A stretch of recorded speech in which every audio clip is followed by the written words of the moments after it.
Hey folks, so a lot of people have asked me for an accessory update and all the various accessories I've put on my truck. I'll try to do a quick video on it just so you can kind of see. So this is the Access tonneau cover for the truck. It's a roll-up tonneau cover that has steel reinforcement bars going through it. And this is actually the Toolbox edition, which means it's designed to be placed behind a 20-inch long toolbox. So it has this little L bracket here that butts up against the end of the toolbox, and it has a gasket to seal it, or a piece of weather stripping. And then across the side here it also has a gasket, and it has a rail that goes up. To open this cover is actually really simple. You pull it on the drawstring in the center here, and it flips over, and then you just conveniently roll it up.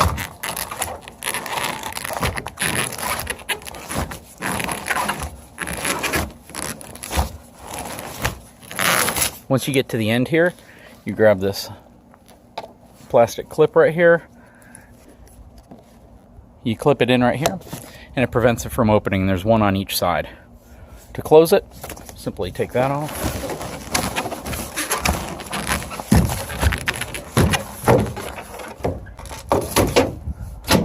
Close it down like this. I like to pull this trim around the side just to keep it tight.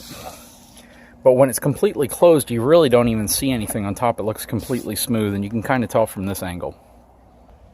One of the nice things about this specific tonneau cover is that it actually sits above the side bed rail, and it gives you an additional amount of clearance on the inside that tonneau covers that sit right here don't. So in the case of my generator sits right at about this point, and if this was a flush mount bed cover, it wouldn't actually fit in here because of the panels. Also, my fifth wheel hitch, which you see back there, once it's actually put in the puck system, it fits perfectly over the top of it, so I can still use my fifth wheel hitch with this bed cover covered over it. When I had my extanged solid fold, the extang didn't actually allow me to use the bed cover, because even with the panels pulled back on the extang, it came to about here, which was pretty much directly over the fifth wheel hitch. Also, I know I've made videos about this before. This is my bed rug. I absolutely love it. It's probably the best bed cover I think you can get. It's about 1 inch thick. It's made of, I guess, a high density foam material as well as plastic.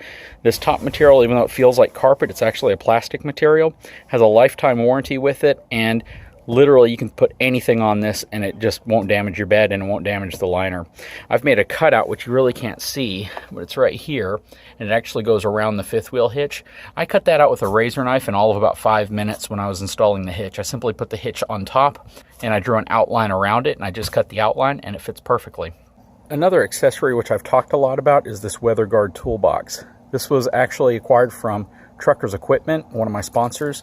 It is a phenomenal toolbox. I've never actually had one this nice before. You unlock it by putting it in here. This pops out, press one button, and it always opens perfectly every single time. There's a tremendous amount of room inside. It comes with this really nice little tool drawer, as well as some side pockets with kind of like a little plastic tackle box, but it's designed for, I guess, small screws or nuts or things that you might need to carry around with you. One of the nice things about this cover is just how easy it is to operate and how solid it is. Pull it down, snaps into place, and then you're done. To lock it, you simply insert the key, push it in, and it's locked. And this is probably the most difficult toolbox to break into. They actually have all these videos online about how people try to break into them and they end up damaging their tools or never actually getting into the toolbox. So I can appreciate that they're designing their toolboxes to be such theft resistant. I'm sure if somebody was dedicated enough, they could get into it, but it is nice to know that they have such a high quality standard when it comes to theft resistance in this toolbox. Another accessory I have in my truck are these Husky Liners. These are the direct competition to WeatherTech. One of the differences, though, is this is made of a softer rubber material, whereas WeatherTech, when they get wet, because it's such a hard plastic, you step on it and they slide really easily and you can slip on them. So I wanted something that provided a little bit more traction. These are a lot easier to clean. They fit perfectly. They have a lifetime warranty with them.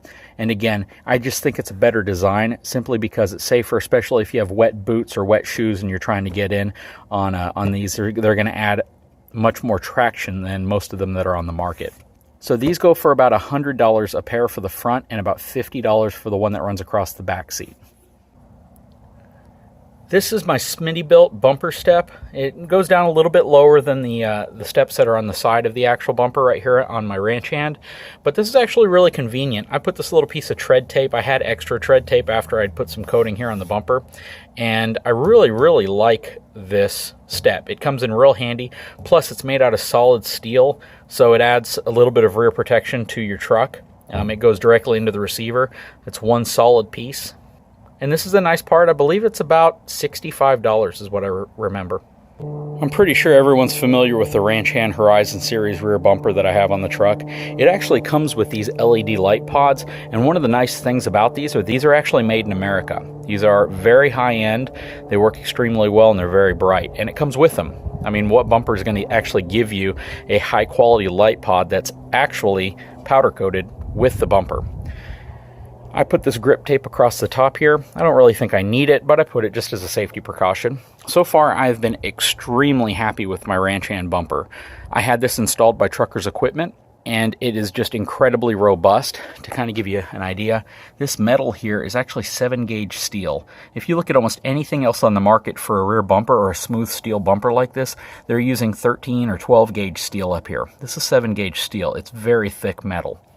Just the overall quality of the bumper is actually outstanding. I'm very happy with my Ranch Hand bumper.